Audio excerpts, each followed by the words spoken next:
Security Out Podcast is proudly sponsored by Titan SARMS, Precision Wellness Group, and Pure Liberty Labs. Same here.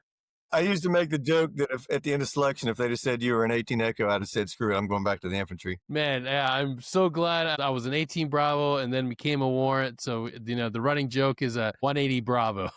Yeah. Yeah. Yeah, I was a warrant too. I started off as a Charlie and then went to the Fox course, which I did not like. Dude, I tell you what, I was the best 18 Charlie that I ever knew. And I was the worst. I was the worst 18 Fox I ever knew. I hated that job, man. Man, so glad. Chief Mike Adkins, welcome Security Out Podcast, brother. That's one hell of a way to start it, man. Yeah, man, I appreciate you. Dude, you've done so much, and we're gonna dive into your story. I mean, you've covered every job, you've done everything, and then when you got out, you've continued to give back to the force and other branches, and now you're an author, and we gotta dive into this whole story of where did it all begin? When did young Mike find that call to service? Actually, I had gotten interested in the military at a very young age. And I had said, I don't know, I was probably 12 or 13. And I decided that I wanted to be a Green Beret, like literally at like 12 or 13 years old. And and then, followed that through. Went to a military high school. I was going to the public high school here in West Virginia up until my 10th grade year, and my family moved to Kentucky, which I didn't want to do because, 10th grade, first love, you think that's the end of the world, all that high school stuff. And at the time, my folks were like, well, as a consolation prize, because they knew I was so interested in the military, they said, well, as a consolation prize, if you want to go to this military school in Kentucky, which is where we were moving to, I said, well, do that. So that's what I did. Ended up going to Millersburg Military Institute down in Kentucky. And that kind of started it. And then while I was in high school, I ended up, taking the same college preparatory test that everybody else does, the ACT, SAT.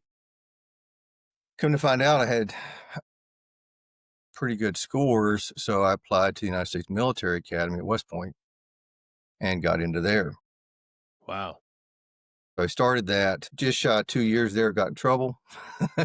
No, man, I was wide open. I tell you what, I started West Point at 17 years old, and in retrospect, there was a definitive lack of maturity there, and it showed. It really did. So I left West Point and immediately enlisted. So when I left West Point, they were like, well, what are you going to do? I said, man, this didn't work out, but this is not going to stop me from chasing what I wanted to do, Yeah. So that's what I did. And what happened? What was the situation that found young Mike in trouble? I got in trouble over a girl. I'm going to keep that one for keep this family friendly. You were already in the Green Beret mindset. You don't know how many times I've heard people say that. They said, man, you were acting like a Green Beret when you were 17, So I went ahead and enlisted, man, and worked my way to where I wanted to be, I was in the infantry. I was down at Fort Polk, Louisiana. There was the Op 4 down there. Yeah, Geronimo. Yeah, the Geronimos. I'd heard about this cool thing you could go do, this, special operations stuff, and I tried out for the green side to go up, go up to Fort or Camp Dawson to go to that selection course at like 23 years, 22 or 23 or something, and I was the only guy that finished it that was not either already in group or in regiment or had been in group or regiment. And I was just I was a junior E5 11 Bravo. There was only a handful of folks that finished that class. I think about 6 of us. Yeah. And 3 of the 6 got selected. I didn't. They're like, well, maybe you should try this again. Well, I didn't understand. Again, it goes right back to the lack of maturity. I didn't know what I didn't know at the time. So I rolled right into the very next class, back to back Damn. selection classes.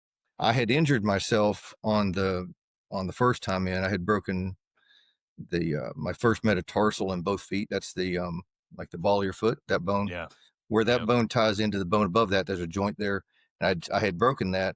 The last day of that course is a 40-mile movement through the mountains of West Virginia. That's your kind of your land nav for the day. About mile 26 in, I broke my left foot, and the bone was kind of sticking out on to the inside. So it was rubbing real bad, and you can't really get, if you get blisters, like, you're screwed.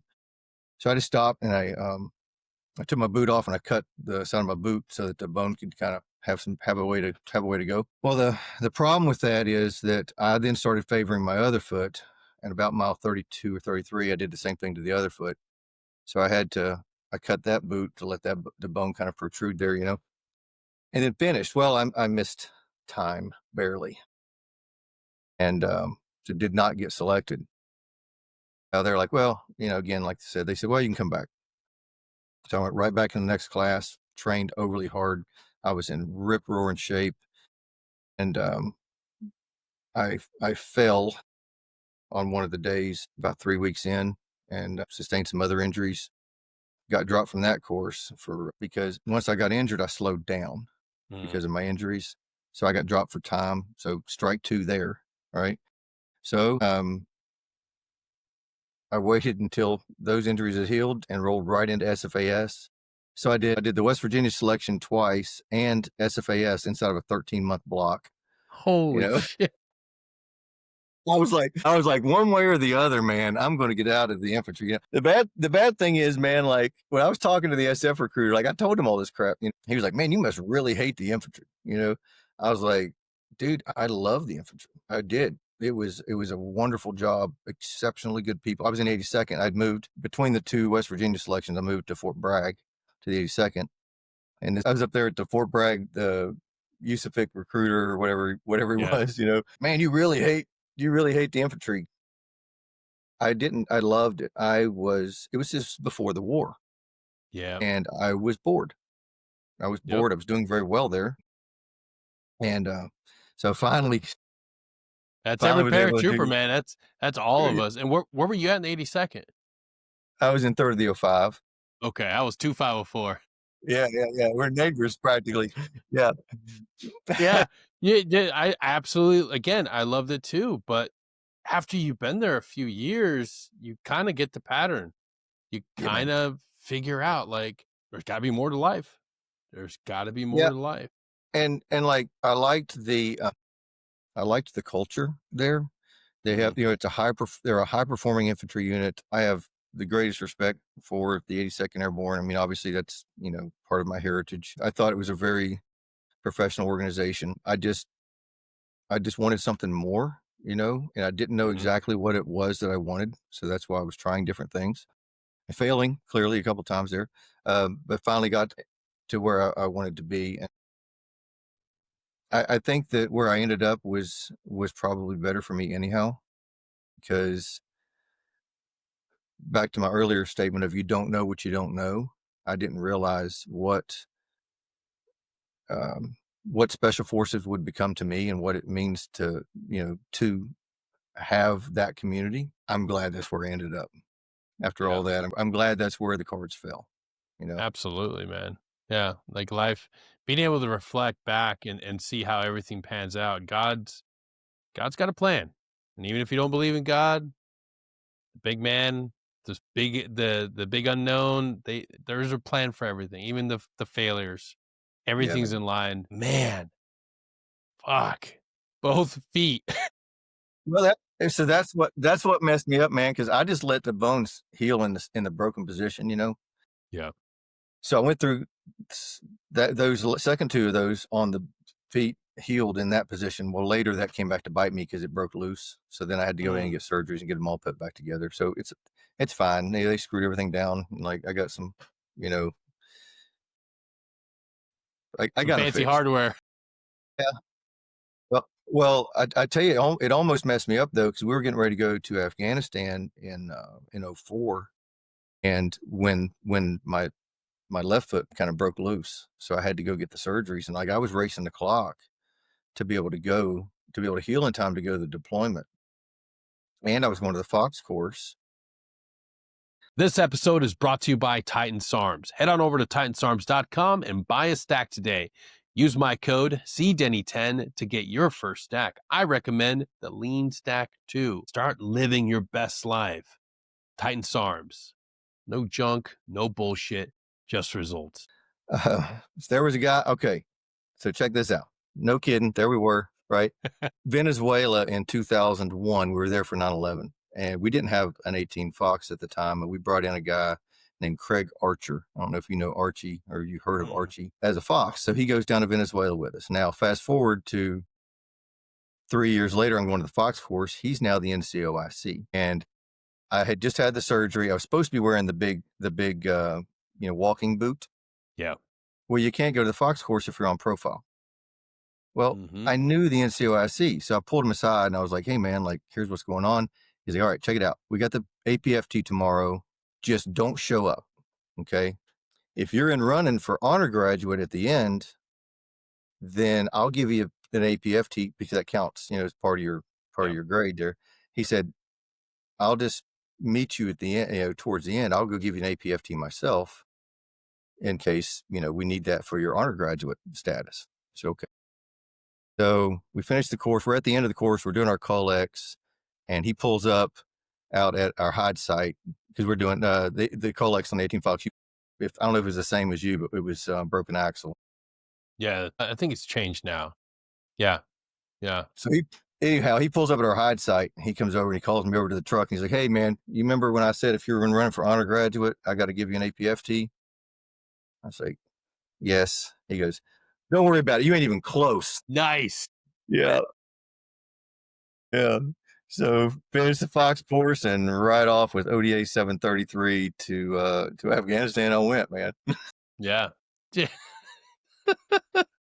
Hey, end of the day, you're an 18 Fox. That was it, man. It's like what do they call the guy that graduates last in medical school? They call him doctor, That's right. And that was me in the 18 Fox force. Like, well, he's an intel guy, but is he? And now you have to do it in the real world in Afghanistan. Yeah, man. Yep.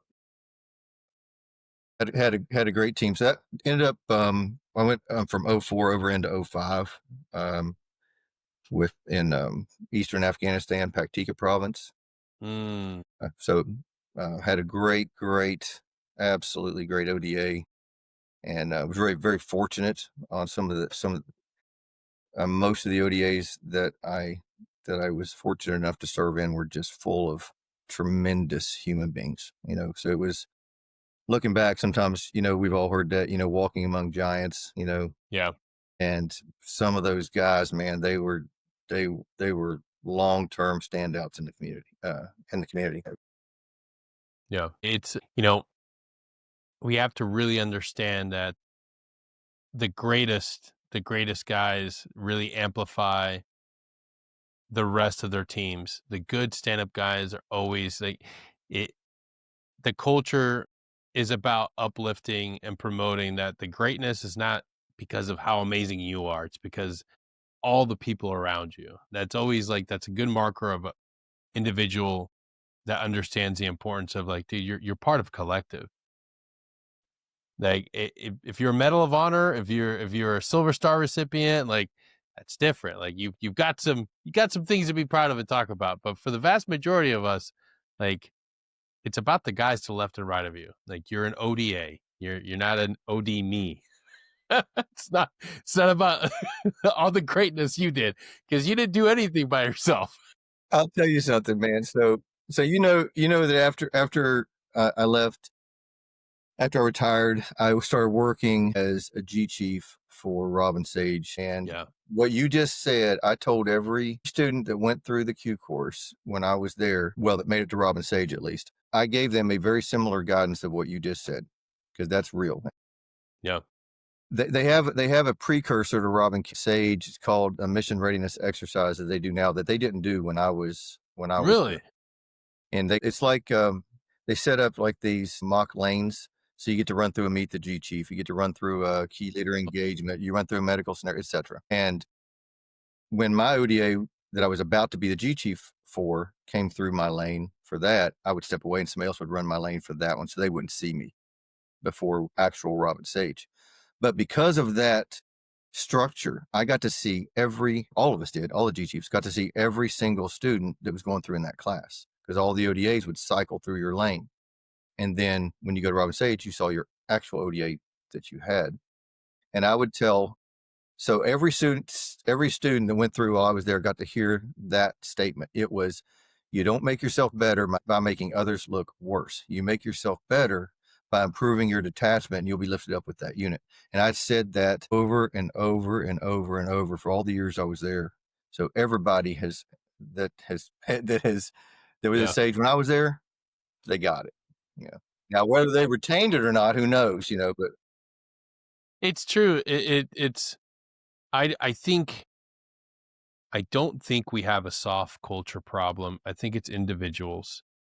I know that because in this whole experiment of talking to Green Berets, fucking infantry guys, paratroopers, 88 Mikes, whoever I've been able to sit down and interview, I've yet to meet somebody, even Earl Plumley, Medal of Honor winner, sat here and gave glory and gave recognition to everybody else that he worked with, everybody else that he served with, because that's the truth. If we find ourselves in these moments of sheer terror and fucking being met or being faced with some of the worst situations on earth, you rise above because of the training you have, because of the mentorship you have, not because of you being this godlike omnipotent being. No, decades, years of being coached, being mentored, being taught what to do in the moment gave you the opportunity and the ability to rise above your fear and meet the enemy face to face and do these great things. None of us ever did anything great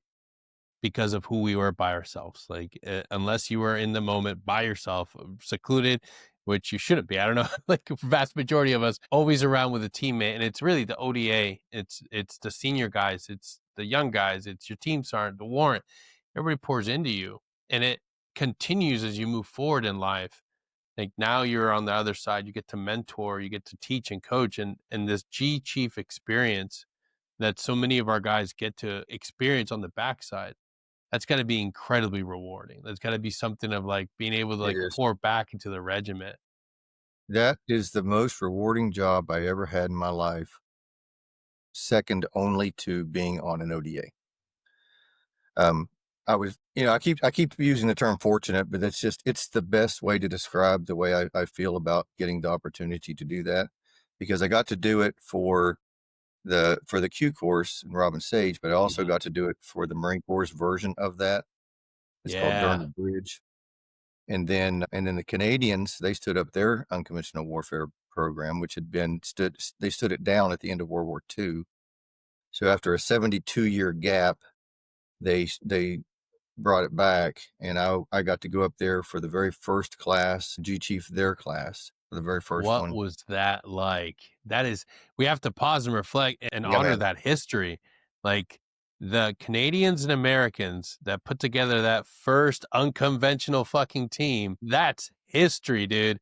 That we didn't. And when we look back to that first iteration of what would become special forces, it wasn't the very best. It wasn't like they didn't pick the Brock Handsome guys, the great individuals. No, they threw a bunch of vagabonds and fucking mean-spirited brawlers and criminals. Yeah. And it gave birth to what we have today. And people forget that first iteration was Americans and Canadians. Like, that is, what was that like? Take us through that. Well, they were provided with, I guess USASOC probably just went, here's the unconventional warfare manual, right? With all the stuff that was not marked no foreign, right? And they gave them no help or no guidance, no mentorship. They just gave them the books. And so I get up there, and they had built this elaborate, exceptionally well-funded exercise for one ODA and their version of ODA. And the instructors didn't actually have as good of a grasp maybe as they would have had they gotten some actual instruction. This episode is brought to you by Pure Liberty Labs, quality supplements designed to elevate your health and performance. Check out their full line of quality supplements, whether you're looking for whey protein, pre-workout, creatine, or a super greens drink. Pure Liberty Labs has you covered. Use my code SecurityHalt10 at checkout today. So what happened was I was in the G base during the day running that part of the exercise, which is the actual exercise. And then in the evenings, I would go back and we'd have our daily sync meetings. Well, I'd go back for the sync meeting and I'd go, well, hey, they didn't even know this. And then the cadre who had trained them would go, well, what is that? I go, well, now I know why the students didn't know it, because their instructors didn't know it, because they had just read the manual but didn't understand it. So I was training the students during the day, and then in the evenings I was helping the cadre. I don't want to downplay how professional the cadre were. So I say training them, but with all respect, like helping them improve, Yeah. because those guys got handed an incredibly difficult task and managed it for the situation they had very well. Luckily I was there to help them improve on it. When I went back the second year, all the improvements and recommendations I had made, they had incorporated everything. So to their credit, I don't know of a U.S. unit that could have reacted that quickly and changed a major exercise. So, hats off to them for those individuals, because it was only a small group. The guy that was the unconventional warfare coordinator for the country was an East. Holy shit. Their national unconventional warfare director or coordinator was a freaking E7 enlisted guy, sharp as a tack, passionate, and did exceptionally well.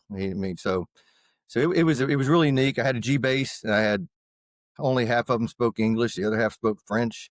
So I had to use a terp right inside my own G base sometimes, So Those French Canadians. Yeah. But now their special forces is, now keep in mind they're very small. Their support network is over the top. It's over the top, and so they come out there and they set up a mess hall, like a field mess hall in the G base, and they've got legit chefs, with the white hats and the whole bit in the G base. I'm like, man, this, we're eating I'm like, this ain't gonna work, man. They're like, what do you mean? This is not unconventional warfare. We're having steak and lobster in the G base, I'm like, you gotta get rid of this. You gotta get rid of this food. It doesn't make sense. We're behind enemy lines. What is the mechanism? The insurgency support network would not be able to support this. So this is illogical and unrealistic. And if you're trying to train them realistically, you need to get rid of this food. And they're like, dude, we spent, $15,000 on meat for this 2-week exercise. We got to use it. I'm like, get to starting some fires. I don't know what to tell you. There was a freaking refrigerator truck in the G base, refrigerator box truck in the G base with a camo net over it. If we can't have our fine assortment of wines and cheeses, and what good is war? I'm telling you, it was something else. Man, you cannot write or script those cultural clashes. Yeah, man. Yeah, well, but we did not have that at Robin Sage. No. I told them, they were like, what do you do for meat at Robin Sage? And I started telling them explaining the insurgency support network. I said, plus, we got locals down there support us. If they hit a deer with their truck or whatever, they'll drop it off. And he's like, y'all are eating roadkill? I'm like, well, yeah, you eat roadkill, man. If you're hungry, we used to get, deer dropped off regularly. Sometimes they were hunted. Sometimes they were hunting them with their Chevy, whatever. We would take it. Game wardens dropped off a beaver one time in in a patrol base. We cooked it up, man. Whatever. It was a great experience. When I went to do book 1 of this series, I wanted to give kind of the backstory of the main character. So this book series is in the post-apocalyptic dystopian fiction genre. Oh. So it's post-apocalypse type stuff, which I read in that genre. And I found myself kind of wanting a little bit more of something, even though I really like the authors. There's a bunch of really, really great authors in the genre, but I was wanting something a little bit, I don't even know if it's more, but maybe a little bit different. And maybe it's tied to the military background, you know. But one thing that I had seen in some cases is you'd have a book where you got this very, very capable protagonist that he can just do everything, you know, like, man, that guy can run a 249 machine gun and he knows, you know, and he knows how to fill in the blanks here, right? On whatever task it is. Man, what'd you do before the lights went out? Oh, I was a plumber, you know, or something. It's like, how does that guy know all these survival skills, and how does he know the weapons handling? And I wanted to paint the picture for the reader, for the main character. And I used book one to do that. I used the experiences from Robin Sage. About a third of book one is the main character's experience as he went through Robin Sage. So how does he know how to do this? How does he know how to do that? Well, you get a clear picture of part of the training. Now, with that being said, this is not an instruction manual for a guy that's in the Army that wants a cheat sheet to go through Robin Sage, right? Clear disclaimer. That the book will not give you right. That would have been very poorly received from the community. Hey man, you're giving away all the secrets, you know. I was very careful with that, because I mean, you need to earn it. You need to earn it. And, I'm not an advocate of cheating your way through the Q course, or for any course for that matter, but specifically in this instance, we're referring to the Q course. So it is very informative, but it's nothing that's not really open source other than what the characters themselves are experiencing and doing, you know. So that's the takeaway from it. But it does I think it paints a good picture of the challenges that the main character faced going through the Q course. Some of the reviews that I've gotten, and so this is new to me. I get fan mail now. That is so wild. It's email fan mail, but like it's not something you think about. You probably get it, right? Yeah. Yeah. But one of the common comments that I've been getting is the realism of the scenarios that the characters face in Robin Sage. So I really appreciate the feedback that I've gotten from folks on that. It is not my exact Robin Sage experience, nor is it my exact Robin Sage experience when I was going through as a G Chief. It is a hybrid, generic example of a Robin Sage experience without the cheat sheet notes included. It's the experience. It's the experience, not you have to do this, you have to do that. Yeah. And when did you first have this idea that you wanted to write this story? When did this first creep into your mind? Was it always with you while you were serving and you just didn't have the time, or when you finally made your way out, got out, did that voice finally find its way into the forefront of your mind? You asked the perfect question. That is the perfect one, because that's the easiest answer for me. Because I started off, I speak Spanish, English, and Spanish, and I also speak sarcasm. So my first book was political satire, and it was my into writing. It was okay, but you can only read the whole book is written tongue in cheek. So you're reading the whole book in sarcasm. Only a warrant officer could do that, ladies and gentlemen. Yeah. So I wrote this book. It's called The Playbook, A Conservative's Guide to Becoming a Liberal Elite. Complete sarcasm the whole time. But as I'm writing this thing, I was reading and listening to books in the other genre. I probably read 300 books in the other genre, in the post-apocalyptic genre. So I decided I was going to give it a shot.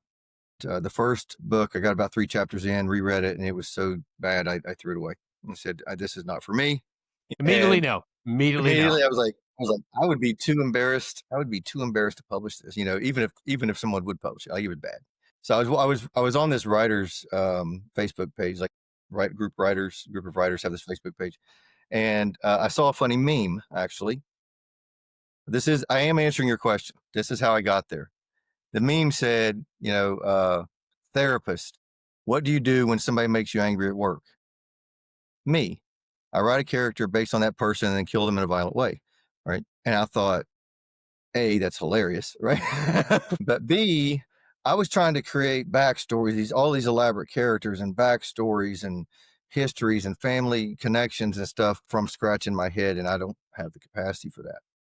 What I figured out was if you just look around you, people you know, people you're associated with, people you used to know 20 years ago, and use them as kind of a template in your head to help you build characters that are realistic and believable. And I started a new book, completely different approach to the second one, and it worked. It worked well. And the main character, hey, he's a retired Green Beret living in West Virginia. Clearly, I was my inspiration for that character, right? Yeah. But character is not me. Anybody that knows me, if they read the book and they read about Paul Michaels, the main character, I like, well, he didn't do that. No kidding, I didn't do it. This is a work of fiction, right? So it's not me. I just use, I used ideas. Now when Paul Michaels is doing things in the Q course, or Paul Michaels is, there's a war story in each book. Some of them are very, very minor. Like the first book, it's a very minor. It's not even a war story so much. It's a KLE. Mm-hmm. I wrote those in a way that is very realistic because it's based on my experience. This episode is also brought to you by Precision Wellness Group. Getting your hormones optimized shouldn't be a difficult task, and Dr. Taylor Bosley has changed the game. Head on over to precisionwellnessgroup.com, enroll, and become a patient today. I'm not saying that's my war story. I'm saying I learned how to write about this subject through my own combat experiences. So they should, I, I feel like they're very, very realistic because I based them on my experiences to give the reader an accurate picture of what it was like. For folks, I never went to Iraq. I did 3 tours in Afghanistan, but for folks that haven't been to one of those places, it's hard for us to convey what that's really like sometimes. Yeah. And I think using my real life experiences to paint those pictures in the book is the best way I know how to do that. And I've gotten really good feedback from the readers that they've enjoyed that portion as well. Yeah. I think I'm always advocating for guys to share their stories, to tell their story. And often that's the biographical, the real world stuff you went through. But you can do it through sci-fi. You can do it through so many different ways. And I think there's a creative inside all of us. And if we just allow ourselves to explore and dive into that aspect of who we are, and just for, you know, an hour a day, write something, dive into this, explore a story, create a short story, you'll be amazed with what you can create. And when you first started writing, was that your approach? You just had, maybe a short story here or there, or did you dive straight in to write the book and dive into this, like, I'm going to write a novel from start to finish. I'm going to go into this. I dove in. I went in feet first. Now, the first book took me so this is a series of books. It's called the Precipice series. The first book took me 2.5 years for the one book. The second book, 4 months. I finished the second Wow. book in 4 months. They came out back to back, and now I've found my stride. The second book released 4th of July. It's called Over the Precipice. The first one was Edge of the Precipice. The second one's Over the Precipice. It dropped on the 4th of July. The third one will be out later this year. The planned release date is no later than Christmas. It should be able to make that planned timeline. Yeah. But yeah, but to your question, like, I mean, I had an idea, and so I wrote essentially an outline. Hey, this is what I want it to look like. And then just dove in, and it took on a life of its own. I will tell you something that I didn't expect to happen. You know, that enjoyment you get when you get wrapped up into a really good book, and you get lost, and there's those endorphins, and you're taken away to another place in your brain when you're reading a good book. I experienced that same thing when I was writing, and I didn't know that was going to happen.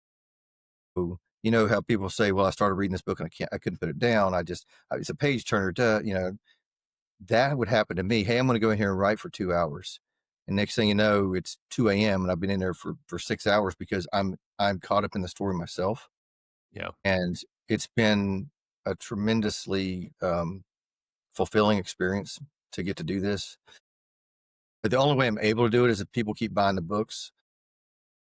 So far, man, like, I've had an outpouring of support from, of course, people that don't know me. I mean, they're buying the Yeah. books, and I'm just getting feedback, and like that's an awesome feeling, man. It really is. You're tapping into flow, something that people rarely understand. Like when it's a component of things, something that you absolutely love, it's the right amount of difficulty with the payout being something that's attainable. Like you're really tapping into something that you actually love, you enjoy doing, and it's just difficult enough that it's 100% driving you and pulling you along. And so many people go throughout their entire life not understanding how to do it. They take, they buy supplements for it. They go through coaching, and really honestly, for those of you listening that want to do this, like all you have to do is think of something that you're passionate about, think of something that you enjoy and explore, like get into it and stay and know when you can pull away so you can get some sleep so you don't burn out Yeah. Yeah. without giving. I had Oh, to go find a ahead. balance. Oh, I was just gonna Yeah, say I had to yeah. find a balance. Yeah, I found it now. I'm good. Yeah, Yeah. Yeah. We tend to become addicted to things real fucking fast. absolutely, man. I have not figured out how to half step on my hobbies. Everything's over the top, and I will tell you this has become more than a hobby to me. It's not. I don't want. I'm not treating it like a side gig. Like this is what I want to do. So Yes. I want to produce the kind of books that people at the level people expect from professional authors. So that's and I have a support team that is allowing me to do that. It's not it's yes, I'm the only writer, but I mean I've got um, women that are helping me. I've got an illustrator. I have two different editors. I've got all it's a team effort. Even though it's my story or my story that I'm writing, but in order to get that from point A to point B, like it's been more than just me. Yeah. Focus of mine for this was I wanted to focus on realism. I wanted and believability. And I'm not a subject matter expert on everything that's in the book. I'm a subject matter expert on a lot of stuff, just like we all are, right? We're all the Swiss Army knife of the Army. Yeah. But when I breached a subject about something that I wanted it to be very realistic in the book, I brought in consultants. If I'm talking about a truck driver and something that a truck driver would do, I brought in a 30-year veteran truck driver. Like he's been driving trucks for 30 years, and I said, Yeah. hey, I want you to look at this and see if am I missing anything. He goes, yeah, this is stupid, you're wrong, you don't know what you're talking about. I said, great, tell me how to fix this. So he said, oh well, this, so the truck driver checks that part, and the cops pick, I bring law enforcement to check anytime the cops are doing something in the story. So the end result is meant to be very believable, first of all, and very realistic, so that if you're a person who has a certain job and you read in the story and that person in the story has your job also, it's believable, because it's just like us Yes. watching war movies, right? It drives you crazy. Exactly. So everybody feels that way. If you're a doctor, you probably can't watch these fictional doctor shows. And so I wanted to give the readers a realistic experience down to that level of detail. Yeah. And if you could, without giving too much away, like set up the players in the world for us. That way we can Absolutely. visualize, the story. Well, first of all, I always point out this is not a very realistic scenario, right? Imagine the United States has had an open border for years, right? Totally unbelievable. Nobody would do that. There's that sarcasm. There it is. It slips out. It slips out on me sometimes. Does not happen. We're not dealing with the repercussions of this. So during that time period, let's just say the open border was taken advantage of, right? So there's that going on. Let's also picture maybe a group of politicians that don't have America's best interest at heart. That's going on in the background. And then you have a group of people that are just trying to live their life. It's everybody is just trying to do their thing. They're going to work. They're raising their kids, and the world starts these outside influences start to affect their life. And again, we've seen some aspects of this already, some negative aspects that are addressed in the book, like changes to the economy, immigration challenges, all these things that have an effect on everyday life for Americans. And eventually, I mean, it is a post-apocalyptic genre, right? So you know that something bad is going to happen. So once that event takes place, the remainder of the series is, how do all these people, these everyday Americans, now there's some veterans involved in this, right? Because it's based. I am the main. I did base the main character on my experiences, so there's that. So you've got this veteran in there. He's got some veteran buddies, and they're trying to figure out the best way to deal with a collapsing United States. Mm-hmm. And how do you do that? Well, I'll tell you what. I tell people at the when they ask me what is the one best way to to improve your preparedness, and I tell them that's a good team, having good friends and like-minded people, friends and family that are like-minded and want to focus on, or that will focus on the same thing, and the group, the safety of the group. If you've got that, you're much more likely to survive than the lone wolf who's out there in the woods, with his rucksack and a e-tool, going at it alone. The book dives into the dynamics of the group dynamics of them as they try to negotiate this eventually post-apocalyptic landscape.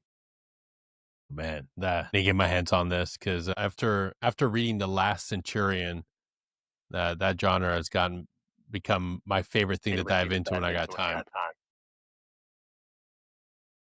I've had a few folks that have reached out to me and said that they don't normally read in this genre, but they had read mine, it was recommended or whatever, and then gave really positive feedback. I had a guy from Michigan tell me that I'd never read fiction. I only read nonfiction, but I like military stuff. I gave this one a shot. Now I'm hooked. When is book 3 coming out? Like I said, it's like the fans out there are very gracious for the most Mhm. part. And I love to hear back from them. And I take feedback very seriously. I know nobody produces a perfect product, but I strive for that.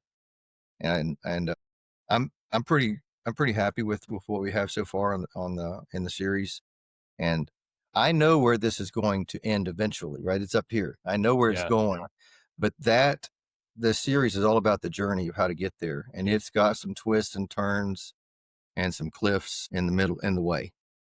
And I think people are really enjoying it so far.